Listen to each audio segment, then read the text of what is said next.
Welcome to FRC Media News for Thursday, July 5th, 2018. I'm Keith Tebow. Hope you all had a great Independence Day holiday. On tonight's program, we update the status of the mandatory water conservation ban here in the city of Fall River. The local chapter of the Toastmasters Club is celebrating a birthday, and we review a local carnival and preview a carnival that's coming to the city this weekend. But first, let's check in with the news headlines of the week. We welcome back, after a week off of rest and relaxation, Will Richmond from the Herald News. Will, welcome back. Thanks, Keith. Good to be here. Happy belated 4th on the 5th. Let's get right to it. Last week, we had the opportunity to speak with Joe Good, and we were talking about the issue with the city in terms of the city having to implement a water conservation program because of 2 of its 4 pumps going down at the water facility at North Wartuppa Pond. This week, that water ban was rescinded, and they actually have a temporary pump in place, and I guess, Will, they have enough water to allow people, at this time at least, to resume normal activity. Yeah, so first thing Monday morning, the word came out that they had acquired the temporary pump over the weekend. It was installed and operating properly. Certainly good news. It allowed the splash pads in the city to reopen, which the way that the weather has gone this week had to have been a welcome relief for a number of city residents. So that helped out as well. And, it seems at this point the temporary pump continues to work, and people can continue their water usage as normal. Yeah, you had mentioned the heat we've had over the past week has been really oppressive. So I guess if there were going to be any issues with water pressure and water levels, it would be this week. Fortunately, there's rain in the forecast for Friday. It's supposed to cool things off, even though next week I think is going to be a nice week. I don't think it's going to be as oppressive as it was this week. But let me ask you, I know last week we had gotten an update from the water department that the 2 pumps that are down, that are needed, that are out for repair, it's going to be a good 6-8 weeks, maybe more, before they're back in line. Is that still the timeline as far as you know? Yeah, that initial word, they were warning at that point that it could be weeks before people would see that water conservation order lifted. So certainly it seems that remains the timeline, and the hope certainly is that the temporary pumps will work until that point going forward. One point to note, as the city announced that the water ban was being lifted, they did note that about 1 million gallons of water was saved during that short conservation order. So the city did comply with those requests. I guess it's good for everyone to even just keep it in the back of your mind through the rest of the summer that, you shouldn't overuse water to begin with, but maybe in this instance with those 2 pumps still down, and we may get another heat wave or 2, that, only use the water if you really need to in terms of washing your car and watering the lawn. Even though, again, the mandatory conservation order is off, still may be a good idea to cut it back maybe a little bit to help the city out over the next few weeks throughout the summer. Also this week, the Fall River Police Department has a new contract, the union, with the city of Fall River. Fill us in on some of the details there. Yeah, well, probably the biggest detail here is one that is the most unexpected, and it's the aspect of it that allows former police officers to grow facial hair once again. So oddly enough, until it's one of those things you don't really notice, I think, until something like this happens. But for years they had not been prohibited to, or they had been prohibited from growing facial hair. This was meant to sort of keep the officers clean and presentable to the public. But certainly, times are changing, facial hair acceptance is changing, and we're going to see them growing them. And I've actually even heard from some of the reporters here that as they've run into some officers out in the community in this past week or so, they've noticed some stubble starting to form. So I think some of the officers are taking up that opportunity right away. I know that last week the paper had online a series of photos that was posted about police work over the years. And even back in the 60s and 70s, especially the 70s, I noticed there were some facial hair, some mustaches and the like. It's interesting that, again, we didn't even No, I didn't know that this was the case until it was brought up in the paper this week. But looking at the contract, I believe, is only for a one-year contract through fiscal 2019, where officers will be given a 2% increase. Is this something that was in the mayor's budget? It hadn't been because they didn't think that the negotiations would go so quickly.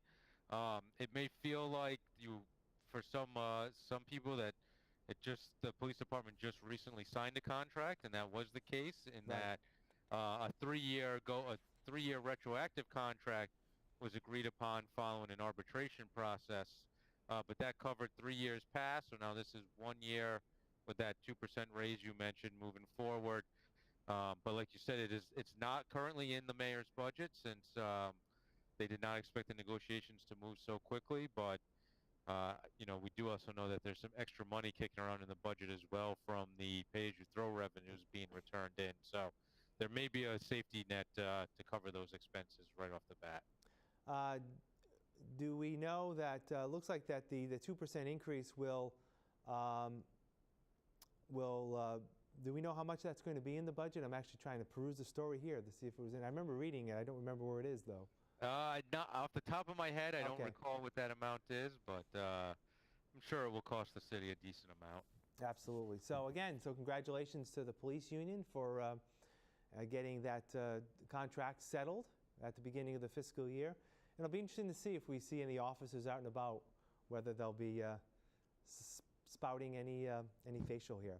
All right, in the paper today, actually online, and I'm sure it'll be in the print paper on Friday, the Fall River Housing Authority, again, trying to move forward to hire a new executive director. An interim director, former executive director Tom Collins, has been in that interim position for quite some time. The board announced today that they're going to be putting a different interim director on board. Tell us about Mr. Timothy Barrow. Yeah, he was the assistant director within the Housing Authority. Basically, he'll come on to take on the interim director's position at this point. The contract with Tom Collins, who was filling in on that interim role, was expiring, though he will be kept on at this point for consultant purposes, short-time assistance with the Housing Authority, kind of help ease Timothy Barrow into the position. So nothing remains certain for the executive director's post at the Housing Authority. Continue on the interim/acting type of tag at this point. And we'll see where things go with a full-time hire, as it's really been a difficult position to fill over there. All right, Will, what's coming up at the paper over the next few days? Yeah, we continue our ongoing project looking at the change in diversity here in Fall River with a look at the city's police department, as well as how things are going in the towns where the change isn't happening quite as quickly, but things are starting to shift there a little bit. All right, sounds good. Thanks for joining us. Enjoy your weekend. We'll talk again soon. All right, good seeing you, Keith. We'll have more FRC Media News right after this. Will be temporarily closed for 2 weeks in July due to construction and maintenance projects at Bristol Community College. Our studio and offices will be closed Monday, July 9th through Friday, July 13th, and then again on Monday, July 23rd through Friday, July 27th. Our programming on Channel 95 will be broadcast as scheduled. Please call 774-357-3726 if you have any questions, and we apologize for the inconvenience. We look forward to continue providing Fall River with local news, information, and entertainment when our normal schedule resumes. Here are some job descriptions on the latest hot jobs list from the Fall River Career Center. Warehouse Security Officer. Securitas Security Services USA Incorporated is looking for a full-time warehouse security officer to patrol an assigned client site in the Fall River area, providing security and safety of client property and personnel. Job number 10744522. Social worker. Next Step Healthcare, located at 1748 Highland Avenue, seeks a full-time social worker to ensure resident adjustment to rehab or long-term care by performing psychological screenings and initial plan of care. job number 10741383. Delivery driver, D'Angelo's, located at 16 William S. Canning Boulevard, is in need of a full-time delivery driver responsible for getting food delivered to customers in the Fall River area. Job number 10741339. The Fall River Public School Department, located at 417 Rock Street, is looking to fulfill the following full-time positions. Vice Principal, job number 10715258. Summer Program Teacher, job number 10715292. Star, located at 1010 South Main Street, is looking to fulfill the following full-time positions. Health Center Charge Nurse, job number 10741068. Security Guard, job number 10743676. For more information on these or other positions, visit jobquest.detma.org or call the Fall River Career Center at 508-730-5000. Welcome back. As we mentioned earlier, the mandatory water conservation order put into place last week in Fall River was lifted on Monday. The mechanical problems at the city's drinking facility, which had caused the ban, had been temporarily fixed as permanent repairs are ongoing. Here's the update. Operational. They can produce 10 million gallons per day, which is our normal average. So before we have the portable pump, just having the average, if there's a big demand, the system pressure was going down and the storage tanks were coming down 5 to 10 feet without the ability to boost them at night, which is what we normally do when we have the full complement of pumps. The portable pump is allowing us to do that, to have full pressure and have all of the tanks filled as needed. Pumps 2 and 4 have damaged shafts. The equipment has been ordered, but because the shaft, the bowl assemblies, and the impellers, the piece that runs the pumps, have to be manufactured, it's about an 8 to 10 week lead time, which we couldn't wait without this supplemental pump. We are looking at some shorter term repairs to support our production, but right now with pumps 1 and 3 and with the portable pump available, we're in good condition. But always conserve water. There's just no mandates out right now. And this is a rental? This is a rental. We're in for 1 month right now, and we'll make a determination in a couple of weeks where we stand on any repairs and what we need to do for the ensuing months. What are some of the minor ways that people can save water? Well, first, water sprinklers that are on automatic timers. If it's pouring rain out, sometimes you see them come on, and it's just not needed. It's a pure waste of water. Water sprinklers that aren't pointed correctly, you see them landing on the sidewalk in the street, that's going to evaporate almost immediately. Complete waste of water. But the simple things, if you're brushing your teeth, don't turn on the faucet, just let it run continuously. Turn it on, clean your toothbrush, shut it off, brush your teeth, and then when you need to clean again, put it back on. If shower doesn't need to take 45 minutes like my teenagers used to do, take a reasonable amount of time. You don't have to live in there. Do what you need to do and be done. So, if you go to EPA website or water conservation website, there's a whole list of stuff that most of us know already, but many of us take water for granted and sometimes don't pay attention. But there's many, many little things that you can do. Dishwasher, washing machine. If you got a quarter load, don't run it. Wait till you have a full load. And all of those types of things save a lot of water, and as I said, the collective effort last week reduced our use over 1 million gallons a day. Members are still being recruited to join the local chapter of the Fall River Innovators Toastmasters International Club.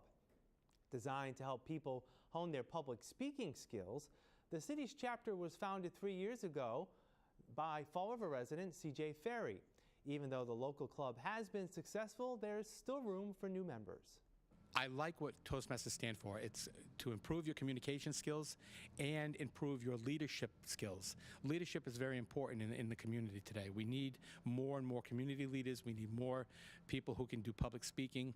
And when we listen to some of the people that don't have that public speaking training, they do very well, but they need to just fine-tune it and make it so much better. And with Toastmasters, that's exactly what they do. Can you give a few examples of the speeches people can expect to perform?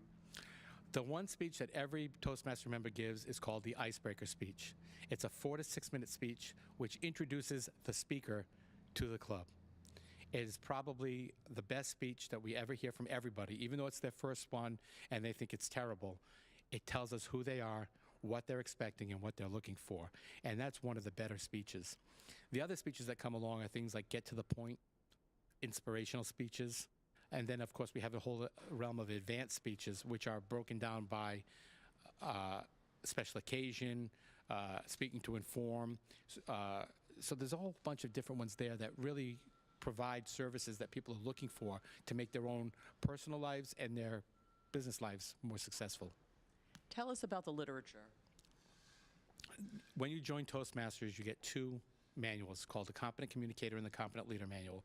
The Competent Communicator Manual has 10 speeches in it, starting with the icebreaker and going up to a speech to inspire. The Competent Leader Manual has, and they both have 10 projects, obviously. The Competent Leader Manual has 10 projects, which is to improve your leadership skills. And they're broken down by the roles in the club and some of the projects you can take on outside of the club.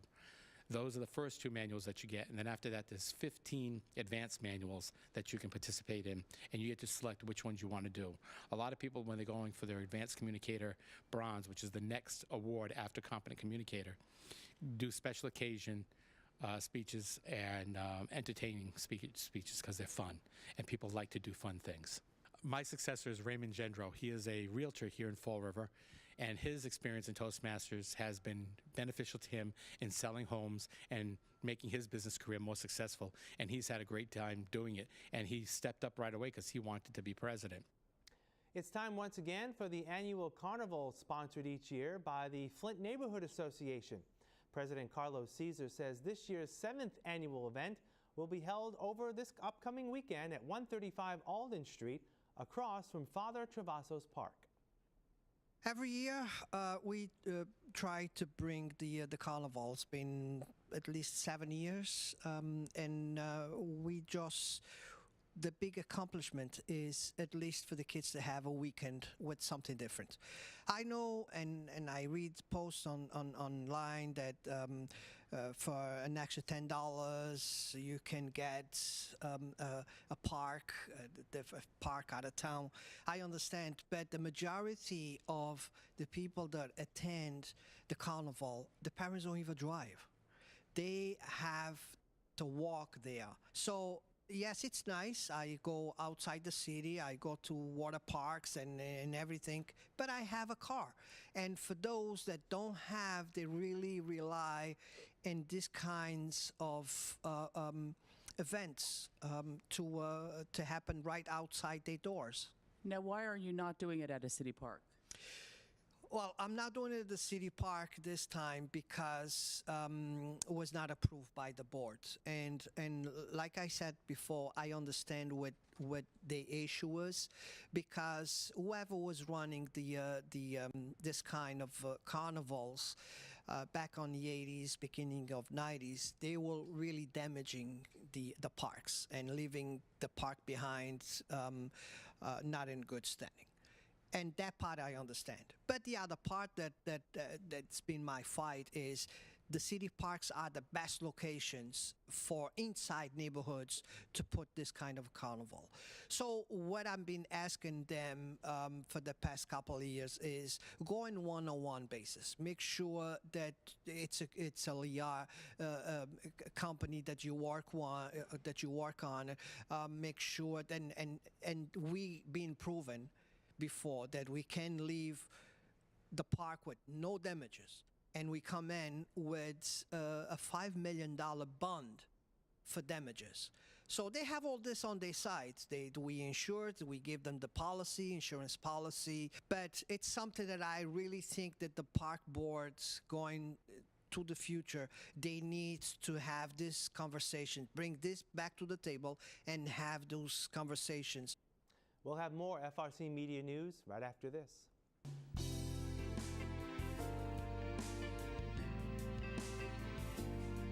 Hi, welcome to Hot Dogs and Cool Cats. We're here at Forever Paws Animal Shelter, and today we have Pudge. Pudge here, he's a 5-year-old pit mix. Very high energy dude, even for being his middle-aged self. Very friendly dog. He does, however, need some training. In his previous home, he didn't get a heck of a lot of that. Definitely would be great for somebody with an active lifestyle, a walker, runner, that sort of thing. Once he has that training, I think that he would love that. And as far as playing is concerned, he loves to play, especially with toys. So if you'd like to meet Mr. Pudge here, come on down to Forever Paws Animal Shelter here in Fall River, Massachusetts. Hi, how are you today? We have 2 very cute fruit. We have Apple, who is over by the door, and Cranberry, who's checking out over here. They are mother and daughter. The daughter is Apple and the mother is Cranberry. They are a very bonded pair. They love each other very much. Cranberry often uses her ugly voice, but she never means it, ever. Because you can touch her, love her, hold her, do whatever you want with her. But she still uses an ugly growl voice sometimes. They were recently spayed. We'd love it for you to come down here and meet the 2 of them. We're open from 11 to 4 every day but Wednesday and major holidays. And they'd love it if you'd come down to meet them too. Right, Cranberry? Honey? Yes, Apple? Very nice pair if you're looking for a pair.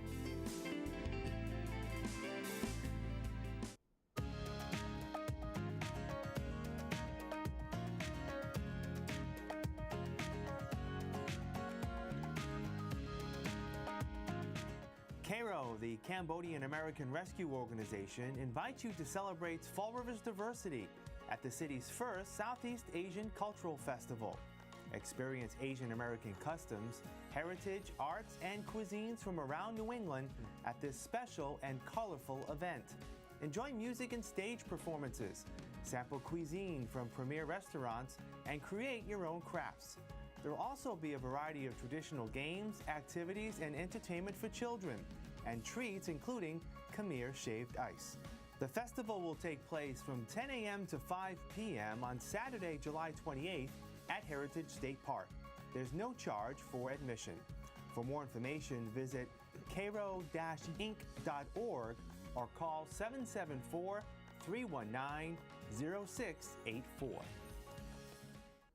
Welcome back. The Fall River Public Library on North Main Street will hold its summer kickoff of activities this coming Monday, July 9th. It all starts off with the summer reading program. Here's more.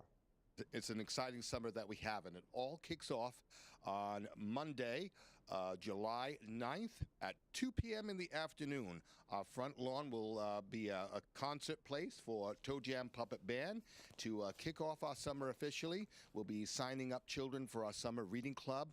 They'll be collecting their summer reading logs, and the summer will be on its way. I see that you have a leopard. Yes, that's Spot, our spotless leopard. And what children have to do this summer is by reading books, they'll help Spot gain back his dignity by collecting spots. Every 10 picture books that a child reads, or 1 chapter book, 50 pages or more, they'll get a spot with their name on it. It will be placed on Spot, and hopefully by the end of the summer, he'll be fully covered. And those spots turn into raffle tickets at the end of the summer for some great prizes. Can you tell us what the prizes are? Well, we do have a bicycle. That's our main prize. So if anyone out there is looking for a bicycle, do some reading over the summer. That'll do it for this edition of FRC Media News. One reminder, due to construction here at Bristol Community College, FRC Media will be closed next week. Our programs will air on Channel 95 as scheduled. However, we will not be producing FRC Media News next week. We will return with a new show on Thursday, July 19th. You can normally catch our program Thursdays and Fridays at 6 p.m. and online at our website, frcmedianews.org. For all of us here at FRC Media News, I'm Keith Tebow. Have a great weekend, and we'll see you in 2 weeks.